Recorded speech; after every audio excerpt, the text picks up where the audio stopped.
নমস্কার বন্ধুরা, আরেকটি নতুন ভিডিও নিয়ে চলে আসলাম। দেখুন, পশ্চিমবঙ্গ সরকারের তরফ থেকে দেওয়া হয়েছে শ্রম দপ্তরের কর্ম বিনিয়োগ অধিকার। এত দ্বারা যুবশ্রী প্রকল্পের সকল ভাতা প্রাপকদের জানানো হচ্ছে যে আগামী 22/1/26 থেকে 11/2/26 তারিখের মধ্যে অ্যানেক্সার 3 ফর্মটি অনলাইনে সাবমিট অ্যানেক্সার 3 লিঙ্কের মাধ্যমে অবশ্যই জমা দিতে হবে।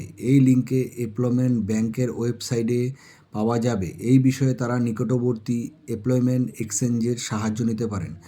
বন্ধুরা, আপনারা যারা যুবশ্রী প্রকল্পের টাকা পান তারা এই অ্যানেক্সার 3 ফর্মটি 21/1/26 থেকে 11/2/26 মধ্যে অবশ্যই জমা দিয়ে দেবেন।